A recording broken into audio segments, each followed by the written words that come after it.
نکاح کے 3 مہینے بعد دلہن کا بے دردی سے قتل، موبائل فون اور گھریلو جھگڑے نے لی نئی نویلی، دلہن کی جان، شوہر گرفتار۔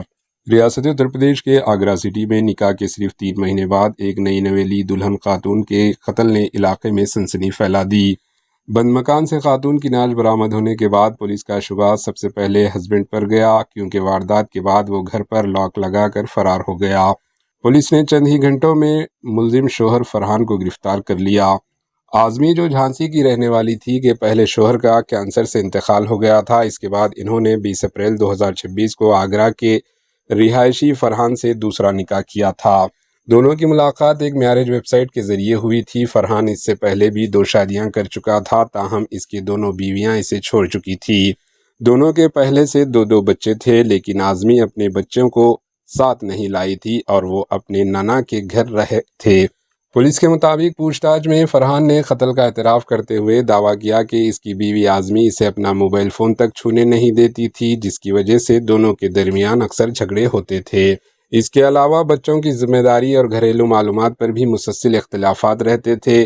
پولیس کے مطابق جھانسی کی رہائشی اعظمی نے 20 اپریل 2026 کو آگرہ کے تاج گنج علاقے کے رہائشی فرحان سے دوسرا نکاح کیا۔ منگل کی صبح ان کی خون میں لت پت لاش بند مکان سے برآمد ہوئی۔ جب فرحان فرار تھا، مکان پر باہر سے تالا لگا ہونے کی وجہ سے پولیس کا شک شوہر پر گہرا ہو گیا۔ واقعے کی اطلاع ملنے پر مقتول کے گھر والے آگرہ پہنچے اور فرحان کے خلاف قتل کی شکایت درج کروائی۔ پولیس نے کیس درج کر کے مختلف ٹیمیں تشکیل دی اور ملزم کو گرفتار کر لیا۔ تفتیش کے دوران فرحان نے بتایا کہ نکاح کے وقت یہ طے ہوا تھا کہ دونوں ایک دوسرے کے بچوں کی ذمہ داری قبول کریں گے۔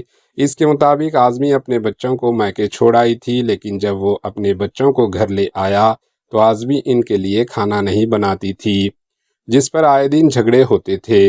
ملزم نے دعویٰ کیا کہ واردات والے دن بھی کھانا نہ بنانے پر دونوں کے درمیان جھگڑا ہوا۔ اس کے مطابق جب وہ غصے میں گھر سے نکلنے لگا تو اعظمی نے اسے روکنے کی کوشش کی، جس سے وہ سیڑھیوں پر گر گیا۔ اس کے بعد غصے میں آ کر اس نے پہلے پتھر سے اعظمی کے سر پر حملہ کیا اور پھر شیونگ بلیڈ سے ان کا گلا کاٹ دیا۔ پولیس کا کہنا ہے کہ ملزم فرحان کے اس بیان کی تصدیق فورینسک ثبوت، پوسٹ مارٹم رپورٹ اور دیگر ثبوتوں کی بنیاد پر کی جا رہی ہے۔